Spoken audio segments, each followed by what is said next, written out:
حي على الفلاح.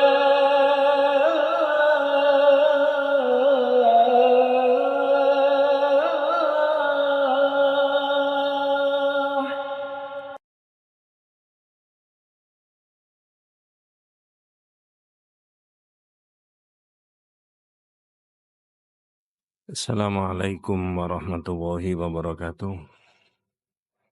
Bismillahirrahmanirrahim. Innal hamdalillah nahmaduhu wa nasta'inuhu wa nastaghfiruh wa na'udzu billahi min syururi anfusina wa min sayyiati a'malina. May yahdihillahu fala mudhillalah wa may yudlil falan tajida lahu waliyyan mursyida. Asyhadu an la ilaha illallah wahdahu la syarikalah wa asyhadu anna Muhammadan abduhu wa rasuluhu la nabiyya ba'dah.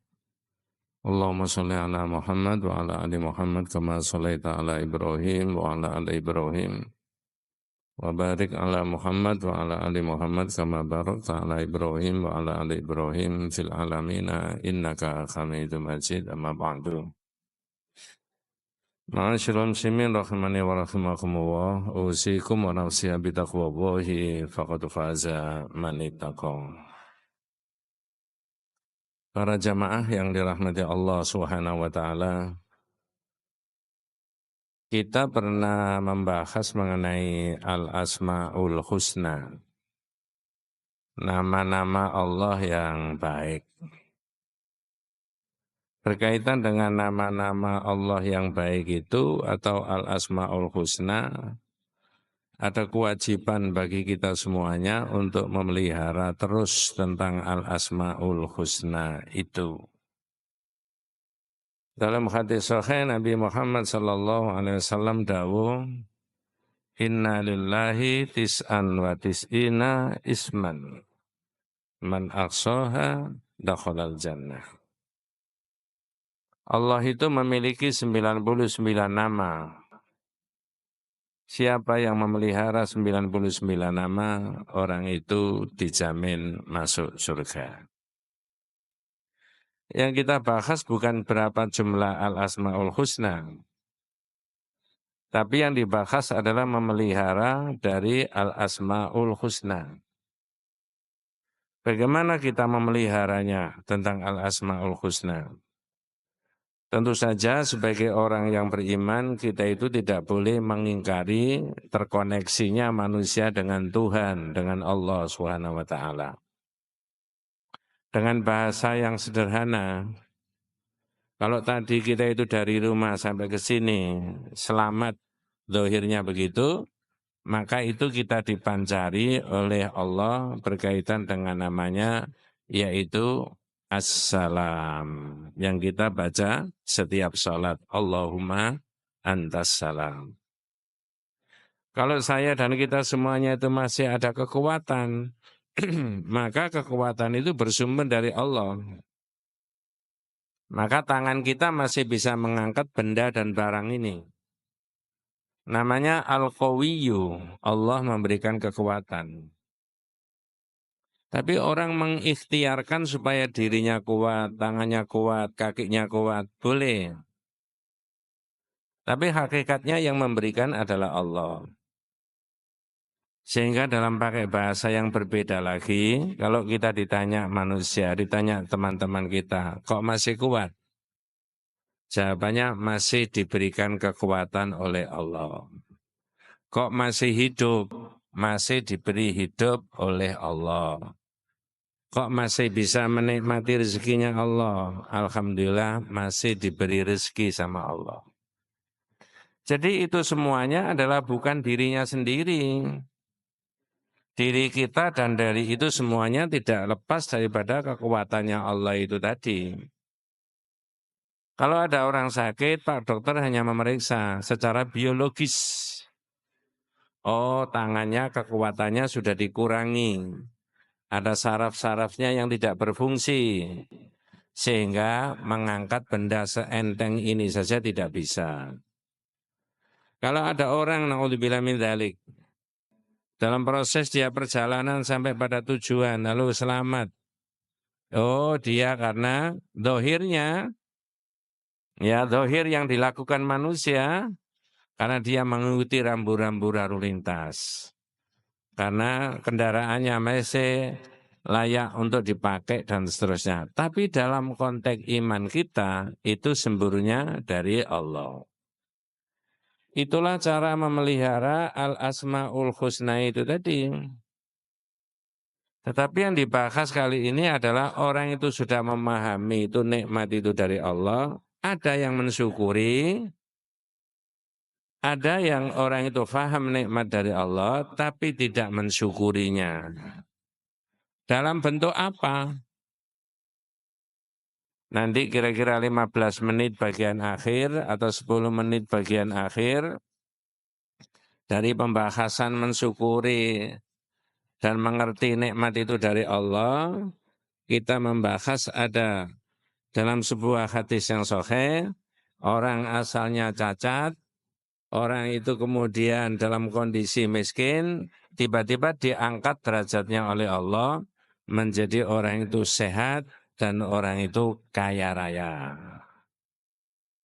Tapi dari 3 orang yang diceritakan dalam hadis sahih dari Abu Hurairah riwayat Al-Bukhari Muslim itu, yang 2 kaya raya itu tidak diridhoi oleh Allah, yang 1 diridhoi. Nah, tugas kita yang ikut taklim pengajian mencari ngapain yang 2 ini tidak diridhoi dan yang 1 diridhoi. Padahal proses pemberian modal sama. Kalau pakai bahasa sekarang, bahasa 2025, orang ini miskin, cacat, qadarallah, orang ini kemudian disehatkan sama Allah. Ketika sehat, orang ini diberi modal yang sama. Modalnya modal halal. Dalam prosesnya kemudian dikelola modal itu dengan sebaik-baiknya dengan cara yang halal. Tidak kecampuran yang haram. Tapi ketika sudah menjadi konglomerat, menjadi kaya raya, menjadi peternak yang sukses pada zamannya, ternyata kata Rasulullah Sallallahu Alaihi Wasallam, yang 2 ini tidak diridhoi, yang 1 diridhoi. Itu nanti ceritanya begitu. Kalau sampai tarik sekarang, orang berprofesi, orang berdagang, orang bisnis dan sebagainya, kalau jadi oligarki luar biasa kayaknya, dalam sudut pandangan akidah dan iman kita, bisa juga itu kaya raya tetapi tidak diridhoi, model 1 dan 2 ini tadi, dan yang 1 kaya raya tapi diridhoi. Tugas kita yang hadir adalah mencari mengapa 2 orang ini tidak diridhoi.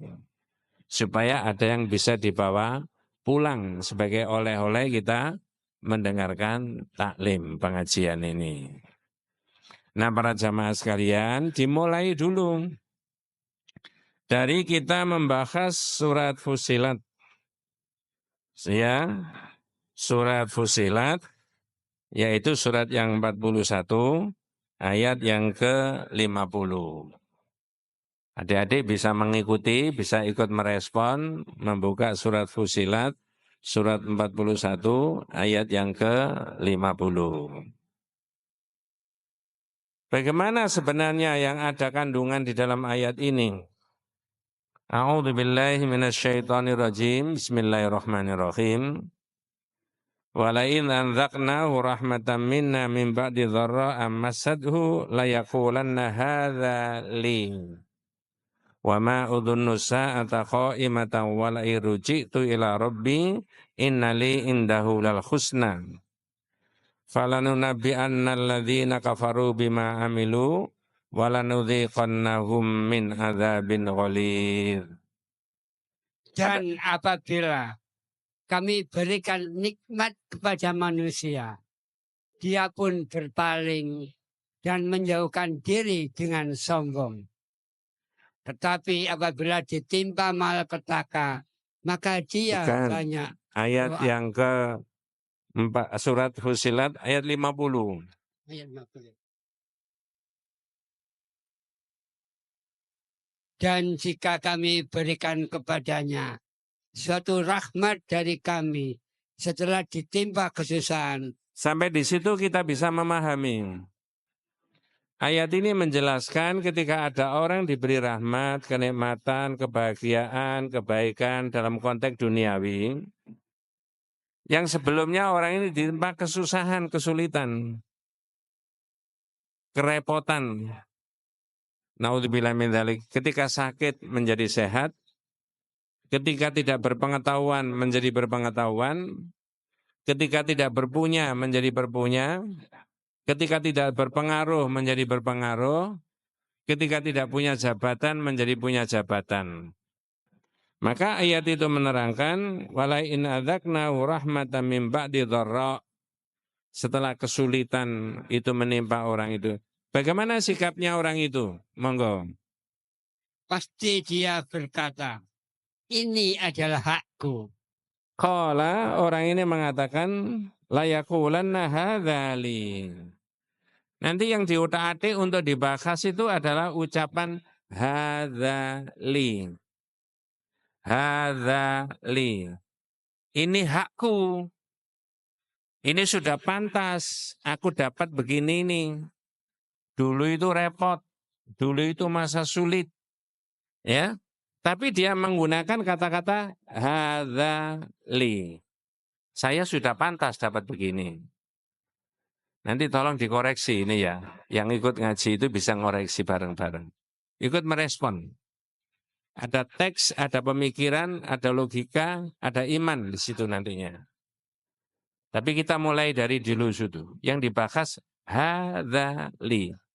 Ini hak saya. Ya. Nanti kaitannya dengan yang saya terangkan di awal tadi, 5 menit di depan tadi. Asmaul Husna. Kalau Asmaul Husna itu terkoneksi semuanya dengan manusia, ini kok ada orang ngomong gini, gitu loh. Nah, wis, monggo dilanjut dulu. Bukan hanya itu yang diomongkan, wama adzunnusa ataqo imatan. Dan aku tidak yakin bahwa hari kiamat itu akan terjadi. Ya. Kenapa kok dia sampai punya pikiran kayak begitu? Dia ingin menikmati duniawi selama-lamanya. Jadi seolah-olah tidak ada kemelaratan itu, tidak ada akhirat itu, tidak ada kiamat itu. Ya, lupa orang ini. Ya, bukan hanya itu. Walain ruji'tu ila rabbi innali indahu lal husna. Monggo. Dan jika aku dikembalikan kepada Tuhanku, sesungguhnya aku akan memperoleh kebaikan di sisinya. Saya ulangi pakai bahasa yang sederhana. Orang ini ketika dalam masa kesusahan, kesulitan, kesakitan, ketidakpunyaan, tiba-tiba Allah mengangkat derajatnya. Lalu sikapnya orang itu mengatakan, sudah pantas aku dapat begini. 1. 2, aku tidak yakin kiamat itu ada.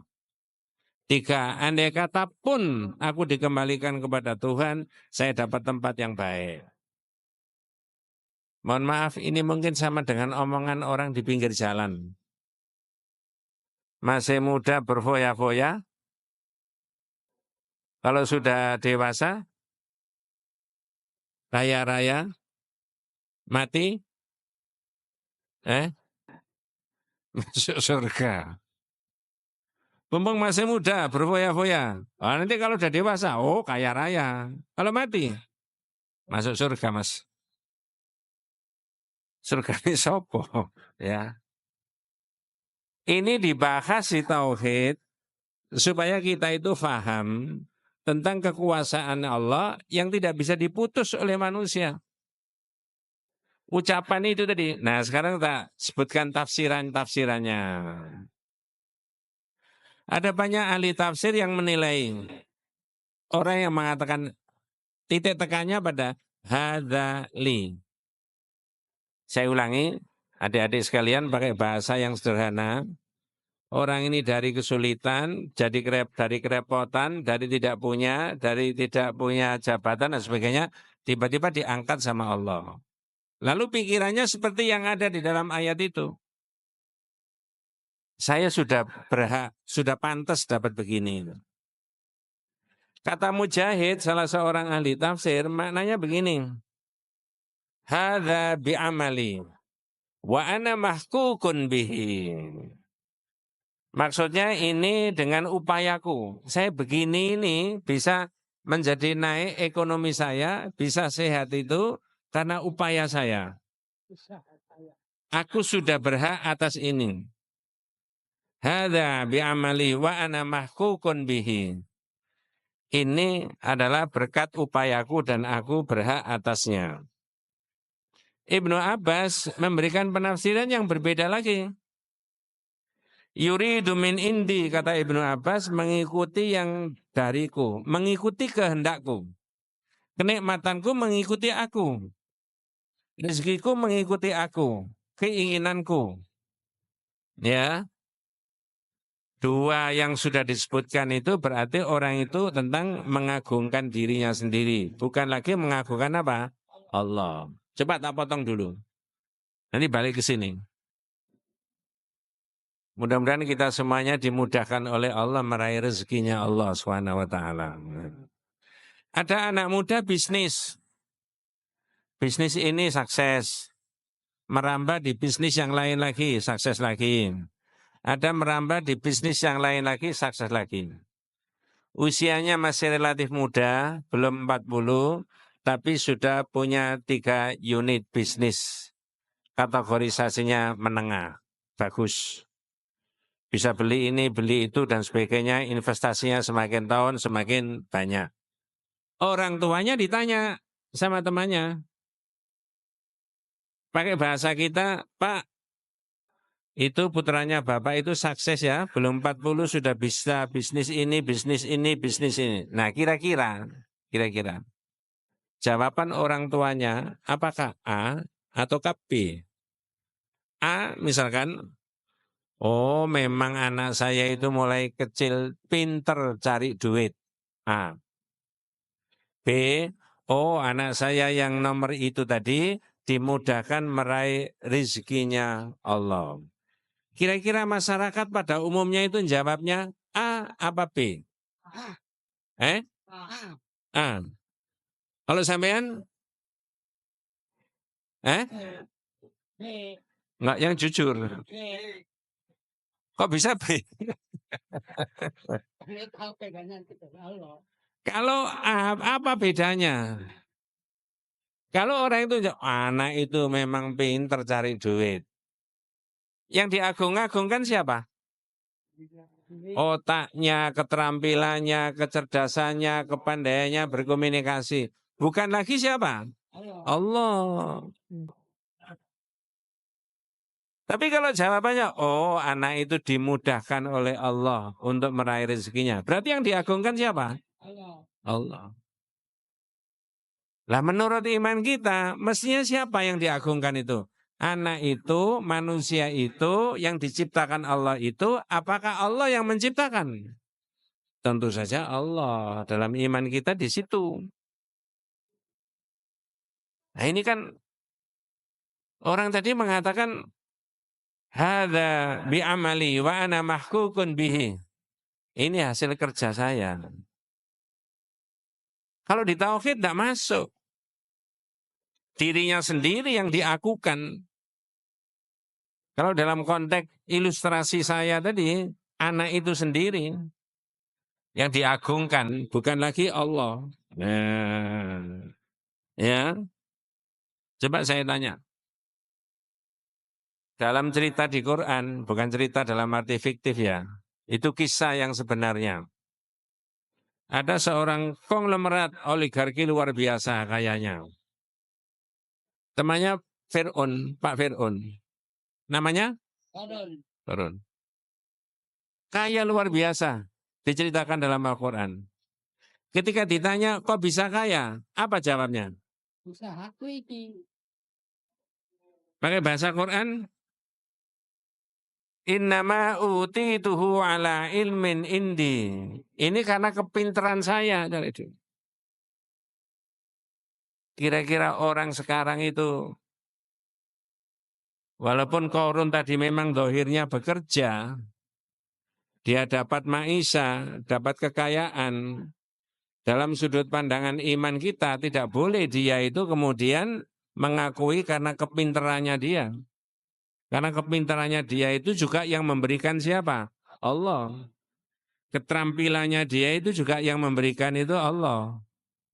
Kecerdasannya itu dia yang memberikan juga Allah. Mengapa tidak? Wis alhamdulillah semuanya itu Allah. Nah, gitu loh. Ya, ini pendekatan pakai iman. Iman kita kepada Allah SWT. Bukan zahir realitasnya manusia. Kalau orang mengakui aku itu semuanya nanti bisa dia berbuat semena-mena kepada orang lain. Nah sekarang saya merambah di hadis, saya terangkan. Tidak saya baca semuanya secara panjang lebar ya. Ini hadis cerita, tolong diamati. Nanti di tengah-tengah kira-kira 5 menit saya cerita ini. Ya, itu kesalahannya di mana, kebenarannya di mana. Ceritanya begini, seperti yang sudah saya sebutkan di awal. Ada 3 orang cacat, lagi miskin. Tapi kemudian didatangi malaikat diuji. Nah, kemudian diberi oleh Allah sehat lewat malaikat itu tadi.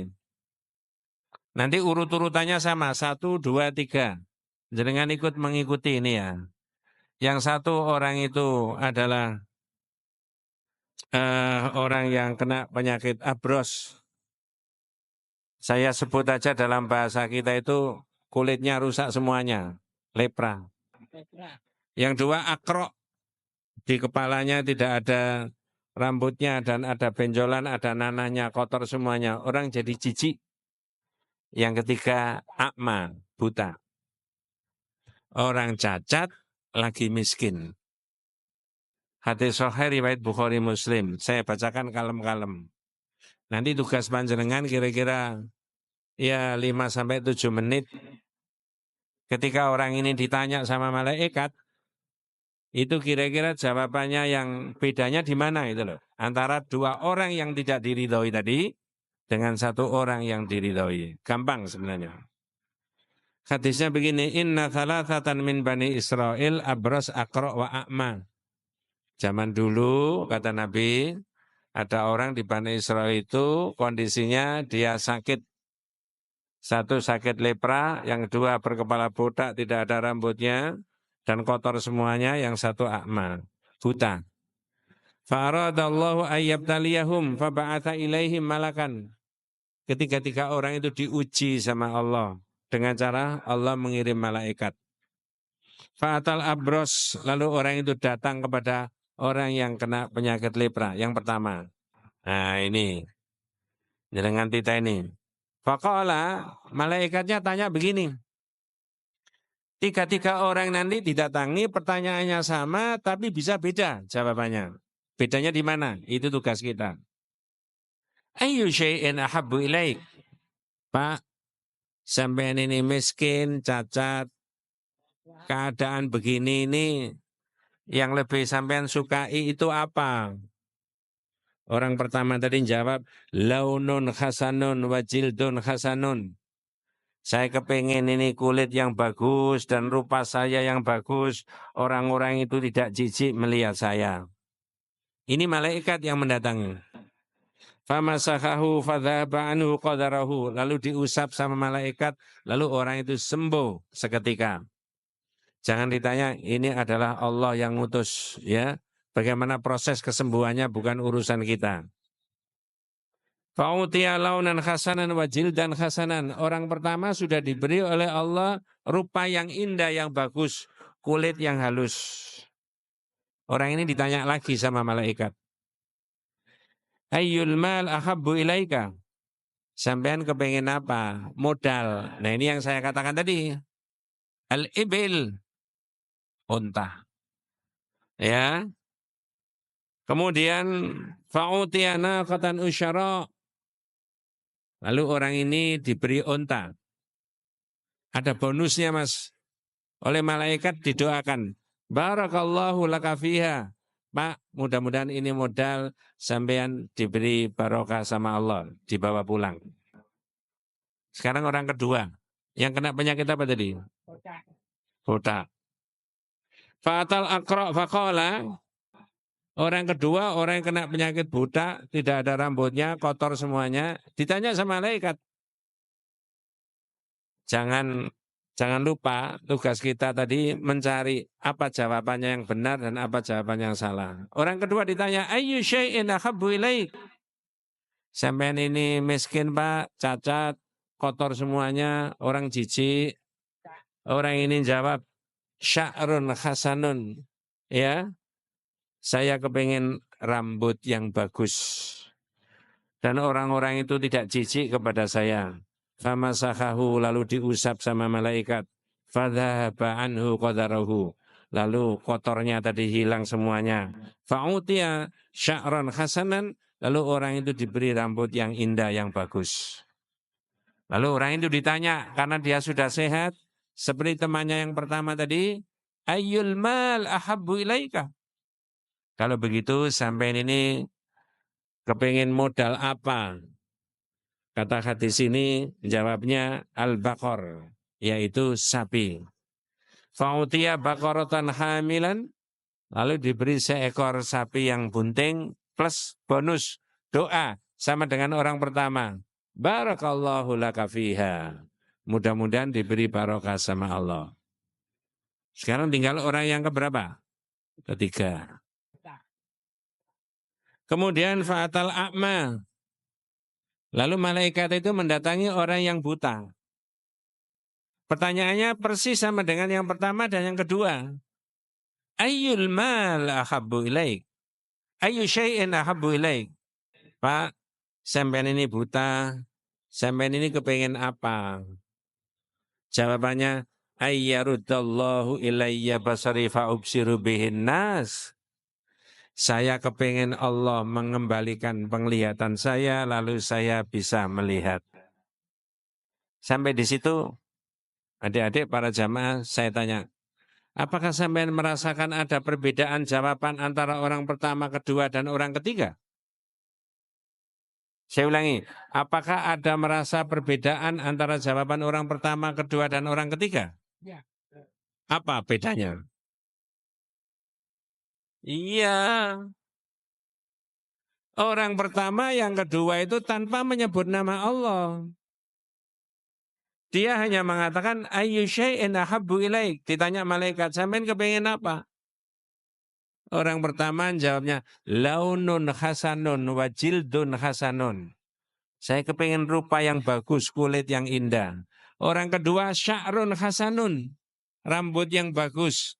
Perhatikan orang ketiga. Ayyu syai'in ahabbu ilaik. Sampean kepengen apa? Jawabannya ayyaruddallahu ilayya basari fa'ubsiru bihin nas. Saya kepengen Allah mengembalikan penglihatan saya, lalu saya melihat banyak orang. Nah sekarang tak tarik di 2025. Sekarang, ini kan hadis. Misalkan, mudah-mudahan kita dan keluarga kita disehatkan sama Allah. Ada orang sakit, lalu kita parani di rumah sakit, kita kunjungi. Sebagaimana sunnahnya Nabi. Lalu ditanya, sampean sakit apa? Kepengen apa? Begini ini. Kira-kira jawaban orang itu gimana? Apakah A? Ya sakit, ya kepengen waras. Apakah begitu? Ataukah B? Ya sakit, saya kepengen semoga Allah mengembalikan sehat saya. Ada orang jawab kayak begini kira-kira? Ada? Yang betul yang mana kira-kira? Jangan-jangan, ya habis ngaji ya mesti AB ya. Jangan-jangan setelah pulang sampai di rumah, sampai kok cepat sembuh, kok berapa hari. Teman saya sakit kayak begitu agak lama. Oh dokternya luar biasa, makanya coba. Ada nggak orang model begitu? Ada. Orang yang ikut ngaji?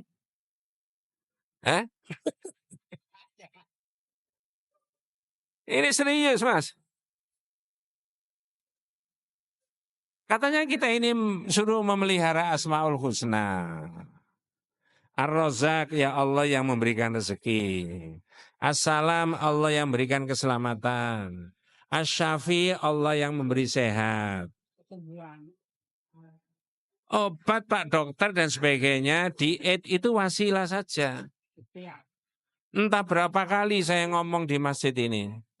Kalau ada seorang bapak, seorang ibu masih sehat, bisa ngangkat ini, ngangkat itu, masih kuat, dibandingkan dengan usia yang sebenarnya, lalu ditanya temannya, Anda kok masih kuat? Jangan-jangan jawabannya, tak gegowes terus, makanya jek kuat. Apa ada jaminan?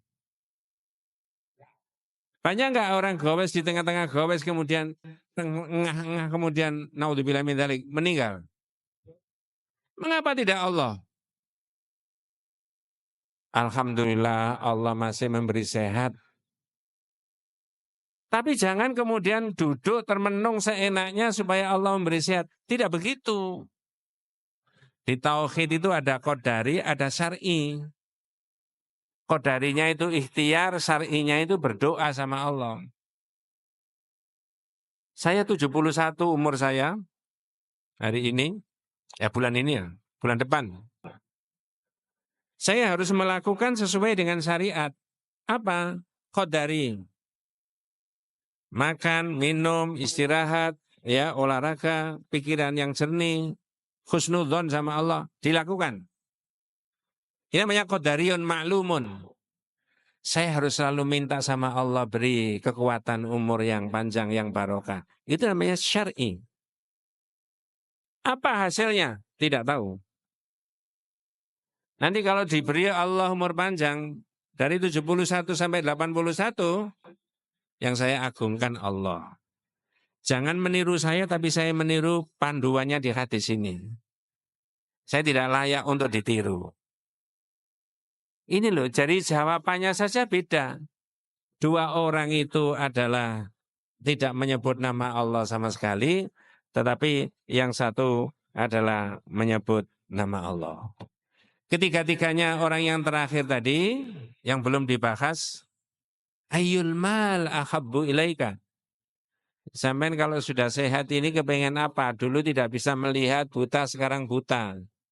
Orang itu menjawab, al-ghanam, yaitu kambing. Lalu oleh malaikat diberi seekor kambing, seperti temannya yang kedua tadi, yang satu diberi onta, yang satu diberi sapi, yang satu diberi kambing. Semuanya didoakan sama malaikat. Barakallahu laka fiha. Mudah-mudahan diberi barokah. Fa'untija hadhani wa walada hadha wa kana li hadha watin minal ibili wa li hadha watin minal baqari wa li hadha watin minal ghanam. Lalu berkembang biak luar biasa. Modalnya tadi dikembangkan. Menjadi peternak yang sukses. Sebanyak-banyak lembah itu yang satu isinya cuma onta. Sebanyak-banyak lembah atau kandangnya dia itu sapi. Yang satu sebanyak-banyak isinya kambing. Sudah sukses. Ini diuji lagi kata Rasulullah. Cerita ini baru separuh dari hadis. Dan sudah banyak diterangkan orang. Cuma kali ini diterangkan dari sudut pandang akidah tauhid. Ya. Tsumma innahu atal abros fi suratihi wa hayatihi. Ketika sudah jadi konglomerat, peternak yang sukses, ontanya ribuan dan sehat-sehat, didatangi malaikat. Malaikat yang datang persis seperti dia ketika masih sakit. Masih kulitnya rusak semuanya. Apa kata-kata malaikat? Rajulun miskin, qadin qadadil khibalu fi safari, fala balagha liyal yawma illa billahi thumma bika. Ringkesnya maknanya, saya ini orang miskin, zahirnya tidak bisa meneruskan perjalanan, maka aku minta satu di antara anak unta yang kecil itu untuk bisa meneruskan perjalanan. Apa jawabannya? Jawaban orang pertama dan kedua lagi-lagi berbeda dengan orang yang ketiga. Jawabannya apa? Al-huququ katsiratun. Pak, mohon maaf ya, kewajiban saya ini banyak. Belum ini, belum ini, belum ini, belum ini. Oleh malaikat kata Rasulullah diingatkan lagi. Ka'anni a'rifuka. Pak, kalau tidak salah saya ini pernah ketemu sampean. Alam takun abros. Bukankah Bapak ini dulu pernah kena penyakit lepra koyok saya ini? Ya, fakiron. Bapak ini fakir, fa'atahu wahul mal. Lalu Allah memberikan harta yang banyak kepada sampean. Apa jawabannya? Lagi-lagi salah. Warastu hadzal mal kabiran an kabiran. Onda. Ini warisannya dari nenek moyang saya. Padahal sudah diingatkan sama malaikat. Ya. Apa ujung-ujungnya malaikat? In kunta kadziban fasayyarahu ilai ma kunta ilai. Gini aja Pak, enggak usah repot. Kalau sampean goro tidak mengakui zaman dulu lalu sampean disehatkan, diberi kekayaan oleh Allah, mudah-mudahan sampean dikembalikan seperti zaman dulu. Orang yang kedua juga begitu didatangi, jawabannya sama. Yang beda adalah orang ketiga. Ini loh. Ketika didatangi oleh malaikat, malaikat yang datang dalam keadaan buta, malaikat mengatakan, rajulun miskin, saya ini orang miskin. Habis perbekalan saya untuk melanjutkan perjalanan. Orang ini langsung merespon. Qad kuntu a'ma, faradallahu ilayya basaru. Oh iya Pak, saya dulu buta kayak sampean ini. Allah mengembalikan penglihatan saya. Ya. Tapi ketika diminta 1 ekor anak kambing, kemudian diajak ke kandangnya, khudh ma syi'ta wa da' ma syi'ta. Ambil yang sampean sukai, tinggal yang sampean tidak sukai. Terserah. Malaikat itu berkata, demi Allah hari ini aku tidak mengambil sedikit pun dari kambingnya Anda. Saya datang hanya disuruh menguji Anda. Sesungguhnya Allah ridho dengan kekayaan sampean dan Allah murka terhadap teman sampean yang 2, 1 dan 2 itu. Terakhir pertanyaan saya, kenapa yang 2 tidak diridhoi, yang 1 diridhoi? Bukan kecampuran modal yang tidak halal. Bukan modalnya mengambil dari yang tidak halal, tapi apa? Sikap. Itu endingnya. Sikap.